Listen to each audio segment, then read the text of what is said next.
Okay, so now we are going to be ranking the entire Van Halen discography of the 12 studio albums that they've released over the course of, say, 30 years of their career. And I'm not sure how Jacob here is 30 to 40, yeah. Yeah, but I'm not sure how Jacob over here is gonna feel about this, or khaosrin rather. So number 12 we have Women and Children First. I mean, I don't find this to be like the most horrible album in the world. There's just better out of the 12, and this just wasn't it really. It's not bad, but it's also not the worst. It just ain't it. That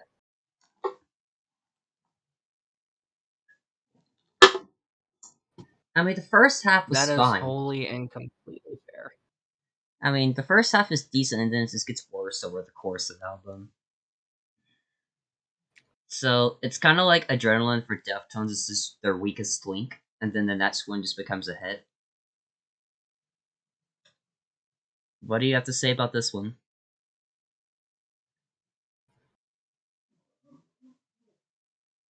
I have to kind of say Women and Children First. It was kind of like not really my first introduction to Van Halen, but it was very much like it.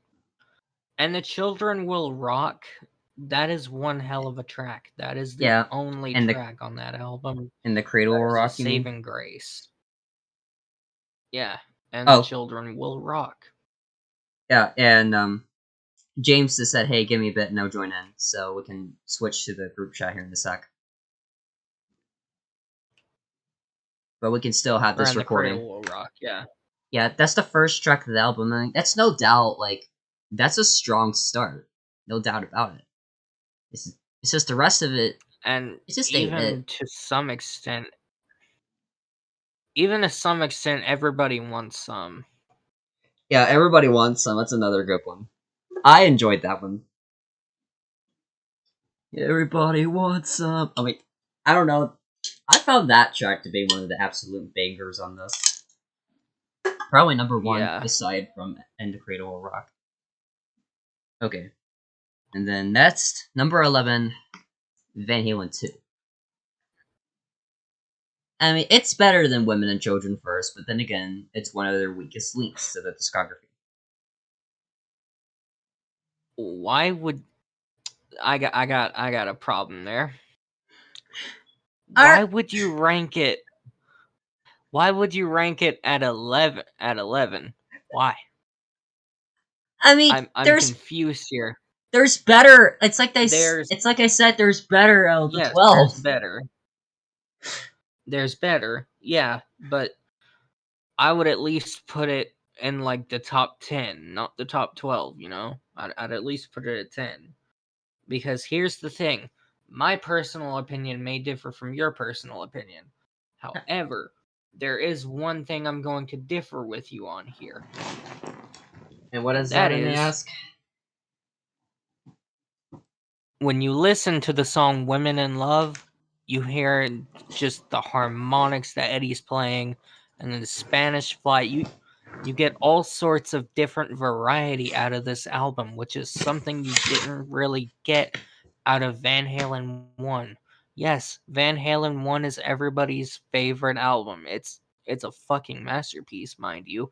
But what I'm trying to get at here is, and let me just nerd out because, well, you're going to hear it anyhow. You see such a strong departure from albums like Van Halen 1, Van Halen 2, even from Fair Warning to Diver Down. But there's one thing that stays consistent. It's that each album the band gets tighter. I respect that. The song structure may not be all that good, but in terms of musicianship, the band gets tighter with each album. That's honestly fair. And for this album, I could probably switch places in these next two albums if I made it less controversial. But this one is OU812.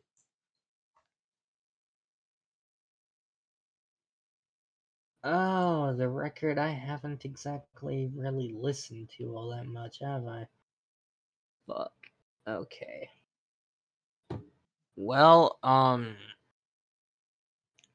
one thing I can say about OU812 is it certainly has its advantages. For I sure. mean, it's kind of a forgotten record in terms of, oh, this album was made. And yeah, sure, you've got some favorites from that album. Personally, it's not the best album for me. I prefer For Unlawful Carnal Knowledge, Oh, yeah, Sam. or fuck as it's called, but I do kind of like the live version of Finish What You Started. Hmm. I mean, it's good. However, there's one track that I feel like they could have left off the album and it would have just trimmed the fat down. And what's that track?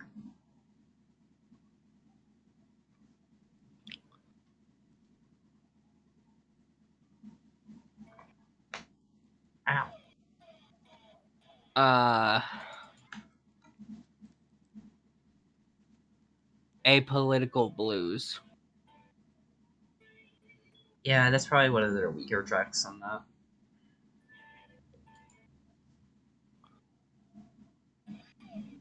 Is that all we really have to say about this one?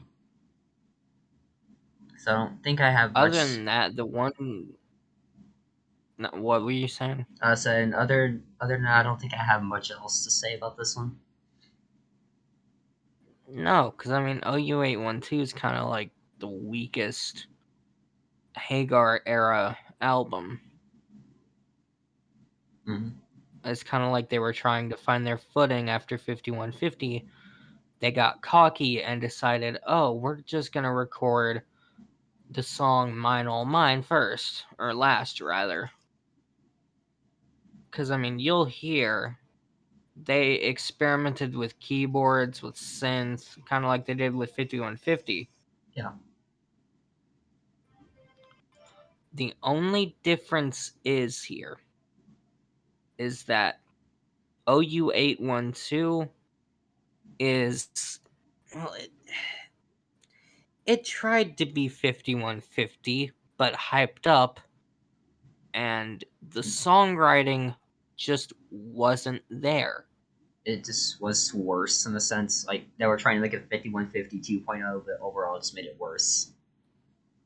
Oh, it definitely was. It was like 5150, but a fucking watered down version of it, and I hate it for that reason. So theoretically, we could switch the places of OU812 and Van Halen 2 if I wanted to. Mm-hmm.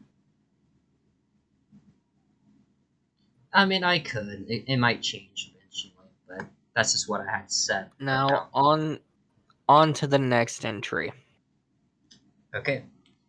Number 9, we have Balance.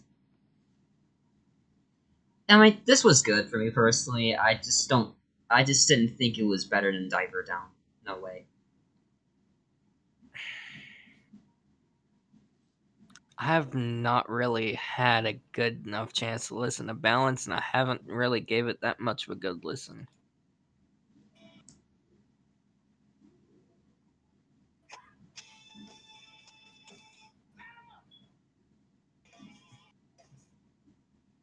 I mean, you got to think about it from my point of view. This was, well, it was Eddie's way of just being like, "Oh, fuck," Hmm. cuz like at the time Sammy Hagar, fuck Sammy Van Halen. Sammy Hagar was fixing to exit the band.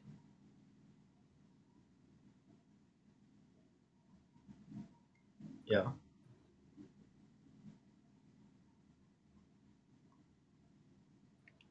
And there's 3 tracks, or there's there's one track on Best of Volume 1 that has his last bit of vocal lines, and that is humans being.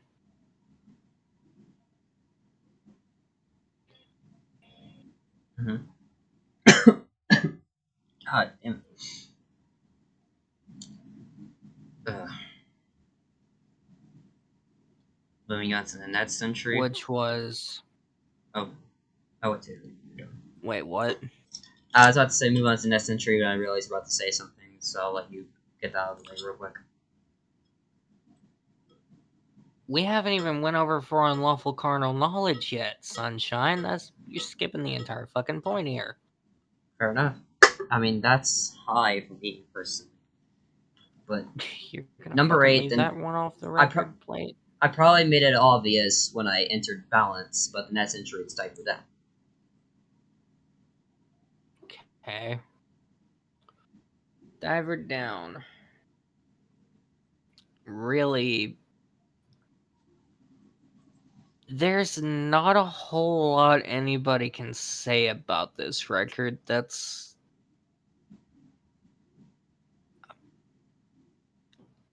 yes, Van Halen's cover of Pretty Woman was fantastic and still is.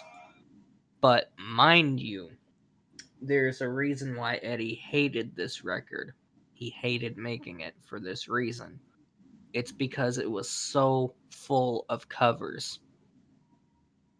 I wouldn't blame him for They even that. had Happy Trails. Happy Trails. Like the one that goes, Happy Trails to you. Yeah, Yeah. that one. They had that as the fucking as the fucking outro song. Which I mean, it's good to sing with when they're behind the mic singing it, because it's like, damn, you feel kind of like in the vibe of it. But other than that, there's one other highlight that saves this album for me. What's that, I may ask? Little guitars. Fair. Honestly, fair. I mean, you got the drum intro to it, which is dun dun dun Yeah. dun dun. Dun. It's just a kit. Like here's how I'm gonna lay this out. It starts off with a kick drum beat, and then you have your hi hat, your snare, and then just gradually building up in tempo.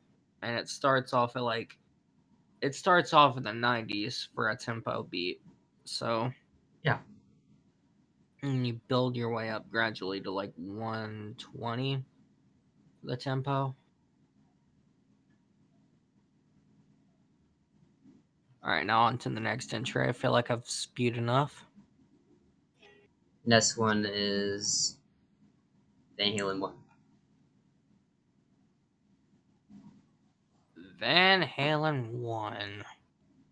It ain't that high for me Not a personally. whole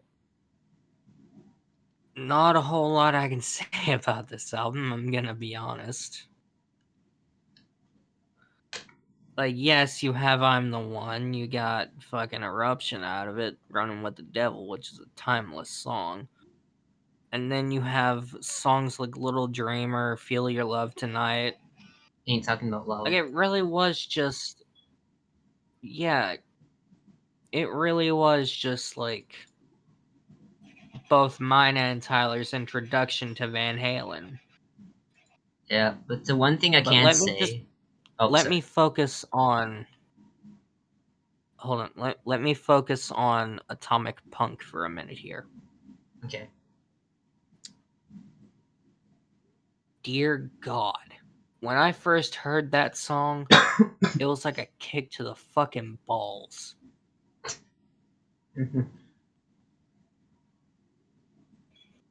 That song hit me like a kick to the nuts when I first heard it. The entire record did, man. Like, yes, it's poorly mixed, all to hell, but it hit me like a ton of fucking bricks. Yeah. Yeah. That leads me to say one thing. I do feel like that this record's a bit front loaded. Because you have like all It these shit is. ton of hits in the A side, and then side B, there's probably like 1 or 2 hits in that. Like side A, you have Running with the Devil, Eruption, You Really Got Me, Ain't Talking About Love, and then you got what? Fucking Ice Cream Man, On Fire, Little Dreamer, Feel Your Love Tonight, and maybe Jamie's Crying. Yeah. Which, I mean, Jamie's Crying, it's got a good fucking drum beat to it, I'll admit that. Oh yeah. And it's a fun riff to play, but there's better. For sure. Yeah.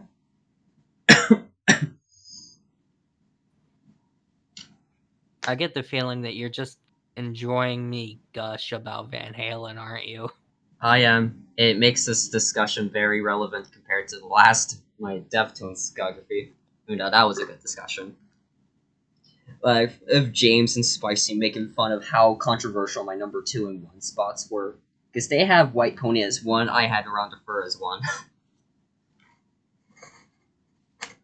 So my top 3 was a bit controversial, at least switched. Anyways, that leaves us to number All right, 6. A different kind of truth. on to number 5. It's 6. Oh wait, a different kind of truth. At 6, yeah. That's number 6 for you. Yeah. Okay, shit. What was that for you?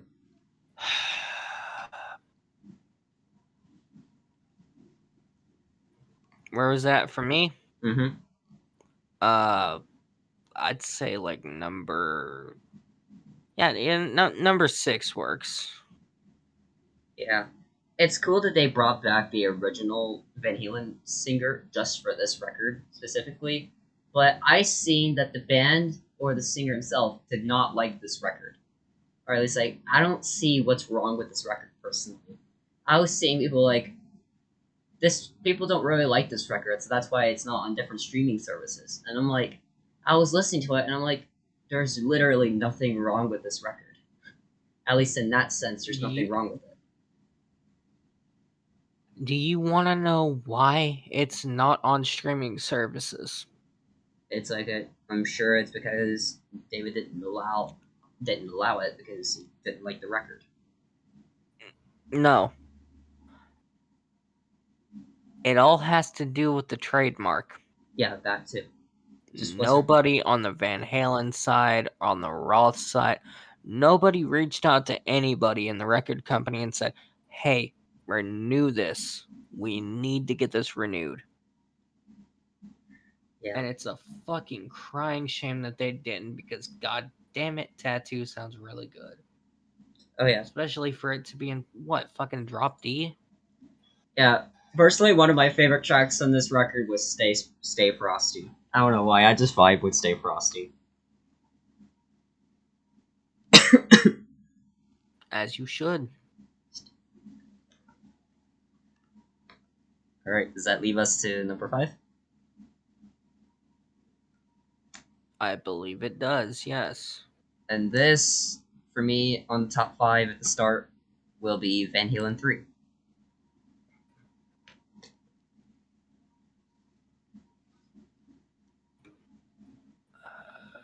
The only one of Van Halen 3 that I've actually taken a listen to.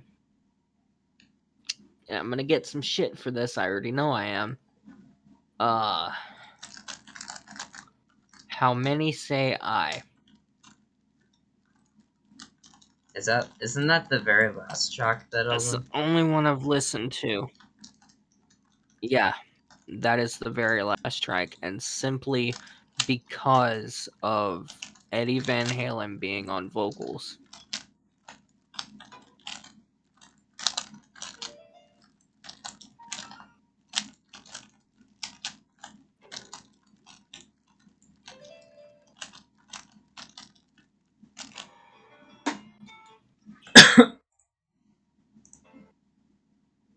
There's certainly better for sure.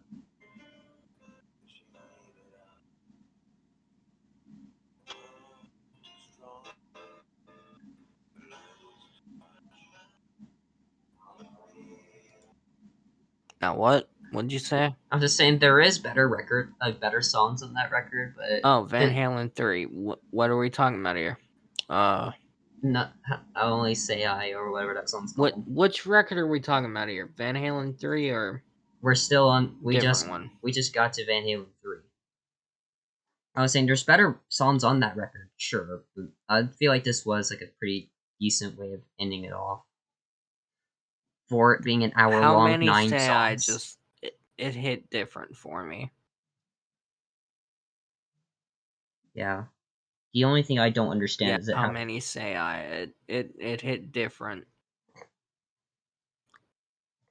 I can understand why. It's the only thing I don't understand is how they made this album like, oh, Metallica's discography in a nutshell. 9 songs, 1 hour each. It's up for Yeah. 72 seasons, 2 hours. That's the only thing I don't understand. Hour and 5 minutes long. Yeah, exactly. With only 9 songs in it, that I don't understand. And then someone pinged me in a different Discord and sent me a Brian Eno album with one 60-minute song. And that's the only thing on that album. And I'm like, that's even worse.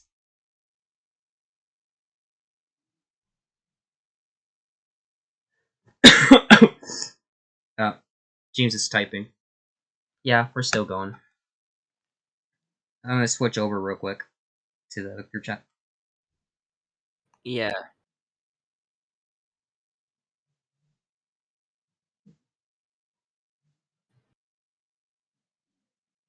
I'll join this real quick.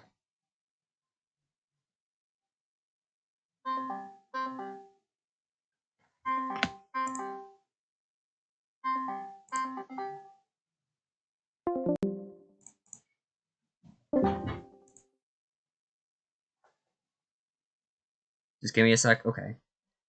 Can we wait for James before we get to number 4? He said give him a sec.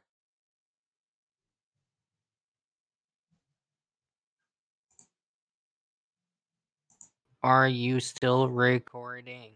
Yes. Why would I not be recording even though we're waiting for him? Alright, now on to number 4. 5150. 5150. At least it was in a better placement than I had it last time, right? Yes. 5150 being the beauty that it is. And let me just gush for a minute, if you will, again. I'll let you gush for as long as you need.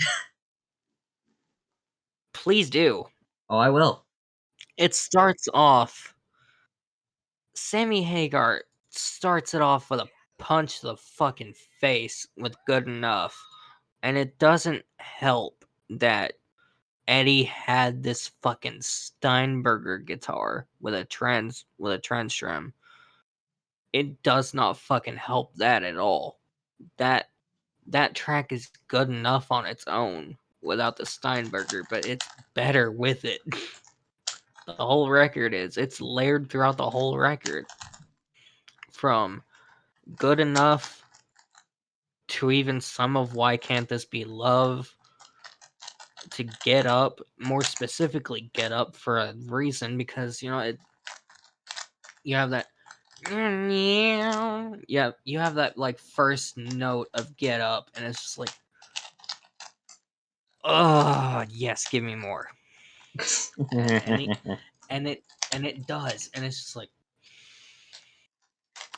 that's how you fucking make a record. Because like, think about it, it goes from like E flat to D, okay, to Yeah. D tuning, and the Steinberger tremolo, let me explain. Steinbergers back in the day when they had the trans trim on, you could bend the tremolo bar down and it would shift all the strings in pitch simultaneously.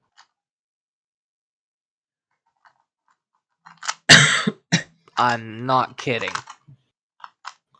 And I've been questioned by friends as to how the hell I even know about all this stuff. First off, I've done my research on a lot of these guitars. I've done my research on, say, 8-track cassettes. Hell, there's probably even an 8-track cassette tape from back when there's an 8-track cassette tape in my dad's basement that I know of. That's how I figured those out. Mm-hmm. What I'm gonna gush about here though is Summer Nights, because you have that intro that just starts off on a C chord and he's just making his way around it. The Steinberger was a headless guitar. It didn't have a headstock. So when he played it live, he would just he had a trademark of resting his cigarettes on his headstock. And so he'd have like a special place to put his cigarette at. Yeah. He even had that with a fucking Steinberger. Which it's weird too, because like in Love Walks In, I like that that song. song, even though it's about aliens, god damn does it fucking pack a punch. Like, if you've ever heard the live version of that song, you would be heavily surprised. I'm pretty sure a lot of us would. We can give that a If we had, listen sometime if tonight.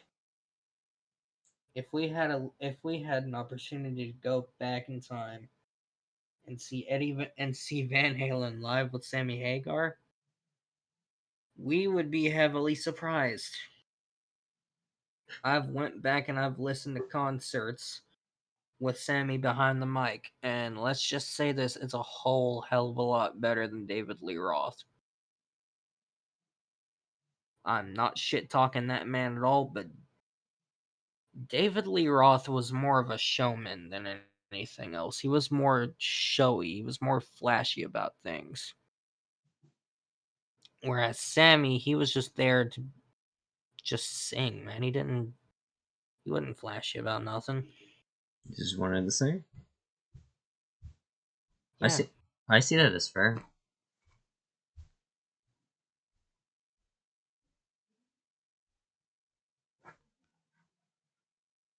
Okay, let's see. Okay, now Number on to three, the fourth pick. the third On to pick number now, 3, yeah.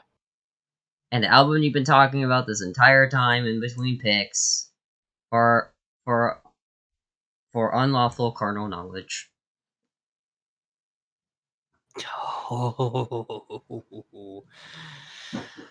Oh yeah. This album,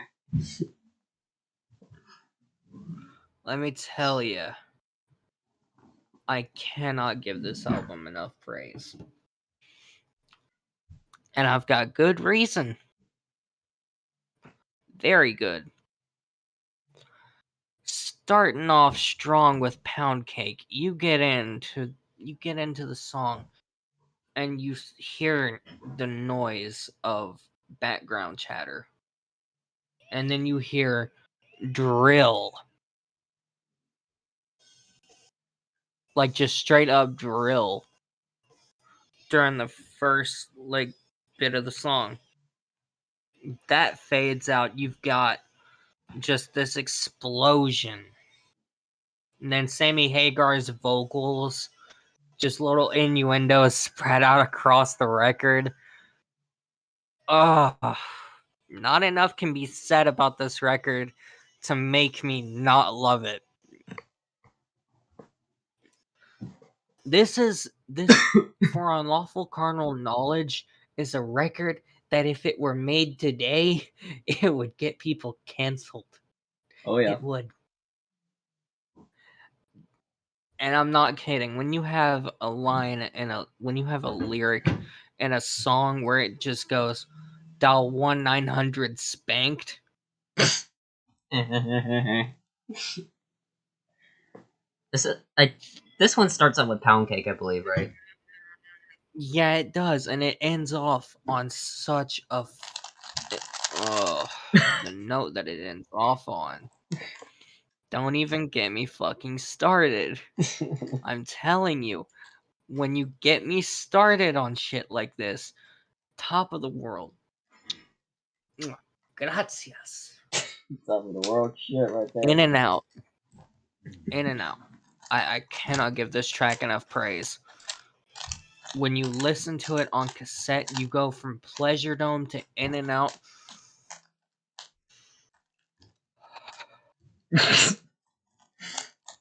Are you fucking orgasming over here? Fucking orgasmic, man. That drum intro hits you like a ton of goddamn bricks. And the only break you get, the only calm interlude that you get is 316, which was inspired by Van Halen's son, who had been born just a couple of months before in March. It's completely instrumental. And then after that, if you listen to it on cassette like I have for multiple years on end, you Top of the World just hits you in the face. I figured be hitting you in the It balls and how orgasmic it is. This whole record just hits you in the face and in the balls, man. And I can't. Let me just say this. You've got Pound Cake to Top of the World. In between, you've got Judgment Day, Spanked, Runaround, Pleasure Dome, In and Out, Man on a Mission, The Dream is Over. And speaking of which, if you couldn't tell, In and Out is a sex joke. That is purely what it is. So is the rest of this fucking record. Get used to it. Me who didn't realize it. If you don't like it, go. Suck a dick. If you don't like it, then go suck a dick, because that's probably what most people who listen to this record have done at times. Gladly. I mean, genuinely, I'm telling you, man, I cannot give this record enough praise. This is the first Van Halen album I ever listened to. Was this one? My dad had bought me the cassette for this album after I had asked for so long after seeing it on Spotify, on Google Play, everywhere. I had asked my dad, I was like, Dad, can you please buy this for me on cassette? Please. I have one other Van Halen album, that's 1984, which is probably on the top of Tyler's list already, but let's just get that out of the way, shall we? Let's get my old rant out of the way. Number And so 2. he did. Popped this bad boy in. Had a few issues at first because, hey, I was dealing with an old ass stereo at the time. It was like 30 years old. The speakers that ran through it hadn't been rewired in ages. And so now I'll be completely honest. It's just it's nuts, man. It comes out like a kick to the balls and finishes. We probably don't want to get too far now. I'm gonna make another sex joke here when I say this. Okay. It finishes like a strong load to the face. That's how this record finishes. So Because you it don't kicks you hard. expect it. So it kicks you hard in the ball sack, Now, and it on finishes to number yourself in the 2. face. Okay, so it gives you a big facial. Got you. So number 2. So that's fair warning. so I can shut up about it. All right, on to number 2. Fair warning. I What's honestly number 2, Tyler? now number 2 Lay is it on fair me. warning. I've honestly had a hard time picking between 2 and 1. I know it's tough. This one was pretty much out of this Tyler, world. dude, your mic is not picking anything up, brother. What?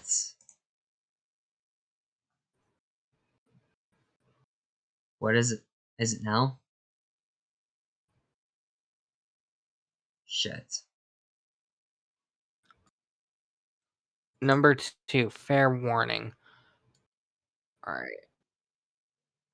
Is it still not going through? I'm gonna let you give your take on this album because I gushed about For Unlawful. Well, you can hear right now, right? It doesn't sound like anything's going through, is it? Damn it. Hold on, let me switch.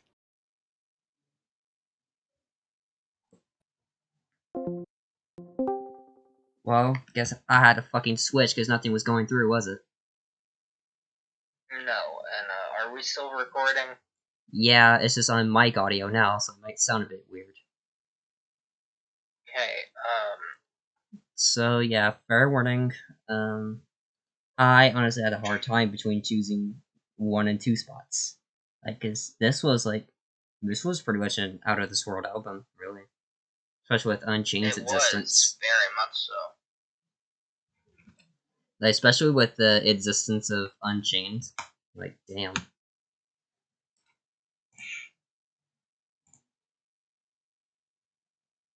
Now, my top and probably even Tyler's top. On to number You 1. know it, you love it. It was named after the year it came out. 1984, baby. That's fucking right. Number 1, bitch. See, I'm serious. It was hard to choose between like 1 and 2. I decided either switching them or just leaving it the way it was. But like, 1984 is just a bop, okay? It's legendary from start to finish. It is, and I own this album on cassette as well. Let me say this. To me, say what you want, but the B-side has... Okay, you got 1984, Jump, Panama, Top Jimmy, Drop Dead Legs, Hot for Teacher. Let me just say this. If you took Jump out of the equation, Jump's not got all that much strength to it. I'll admit that. I'm pretty sure Tyler will admit it. Even though it's a legendary song, it's not got that much strength to it. It's not got that much meat on its bones. Yeah, it's like Panama. Yeah, Panama, Hot for Teacher, and what is it? Top Jimmy. Yeah, pretty much those are like the biggest strengths. Yeah, and for that matter, you've got Panama, which, fun fact about Panama, the engine sounds that you hear in the beginning, they actually mic'd up Eddie's Lamborghini at the time to make that engine sound the way that it is on the record. Oh shit! So he had a Lamborghini at the time. That is fucking awesome. Yeah, because he was making so much money off the records they were selling, you know? Yeah. And this was probably one of their top selling albums. Probably number 1 top selling. Very much so, yeah. It was off of the success and strength of Jump and Panama. Ain't nothing like it. And Shiny machine. Got the feel for the wheel to keep the moving parts clean. Aren't you running the... No, it's not running now. It's burning down the avenue. Damn it. Aren't you running down the avenue? Model citizen. Zero discipline. God. Don't you know she's coming home with me? You lose her in the turn. Oh yeah. God, that's so freaking legendary. Yeah. And there's another highlight to this album too that I think you may have overlooked. What's that legend? Two highlights actually. Girl Gone Bad and House of Pain.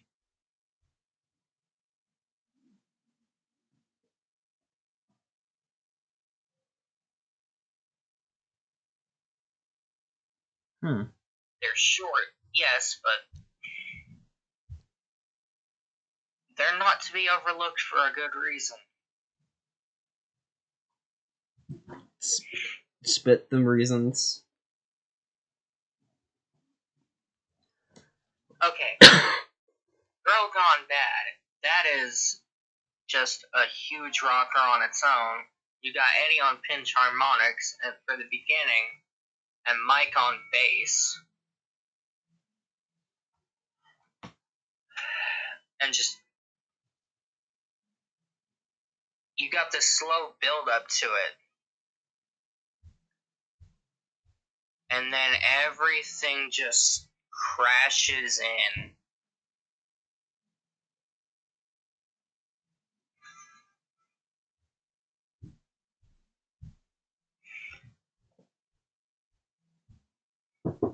Like, the boys were really locked in when they made this record.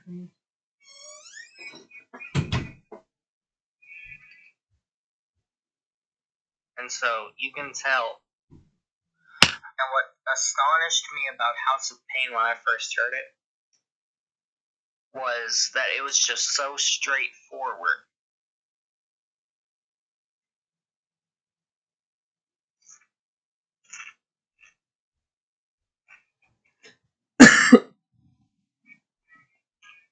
Where? Like, you'd think, oh, all the meat and fat had been picked off by the rest of the songs. No. They still had it in them for House of Pain. For sure. I'll fix it when you never leave this House of Pain.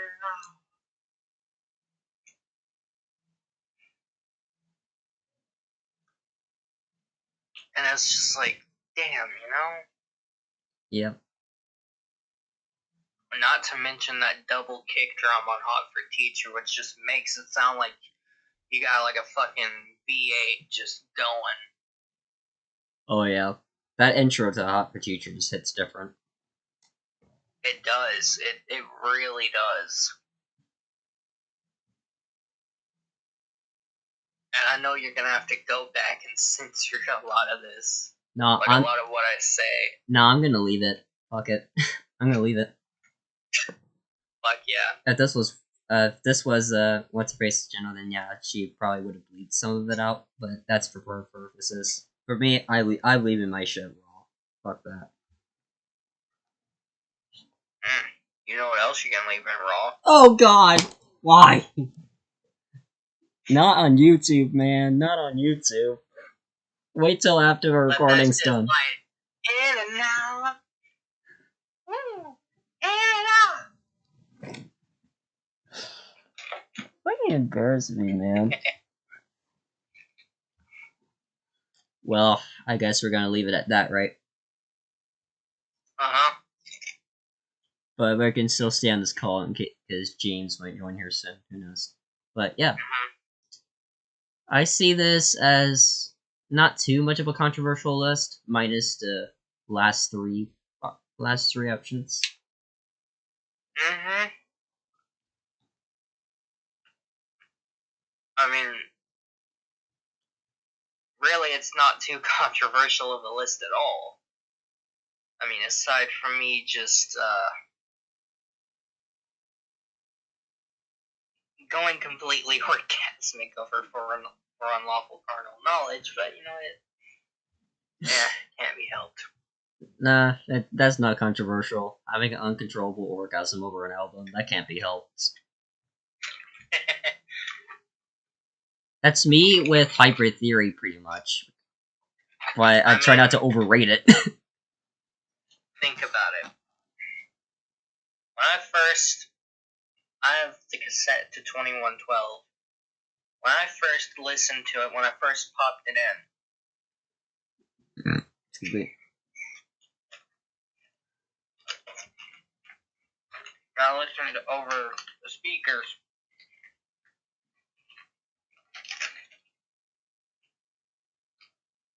I could tell each and every meticulous detail I had put off listening to that album for so long because of the A side.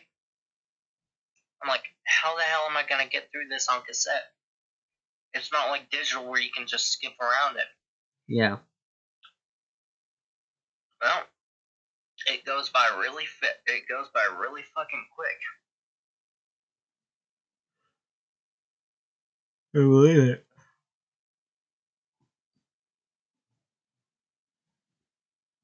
And it's like I'll tell you. For a song that's like 26 minutes, or no, for a song that's like 20 minutes long, it's not. It's fucking great. It's legendary, dude.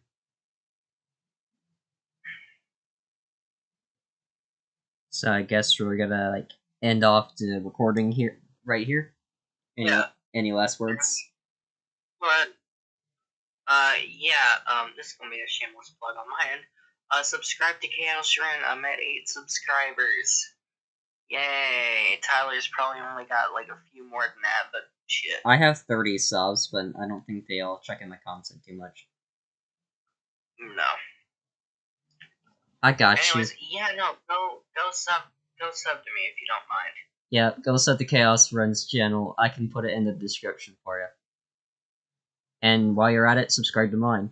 I need more content to put out. Peace out, bitches. That's right. Peace out.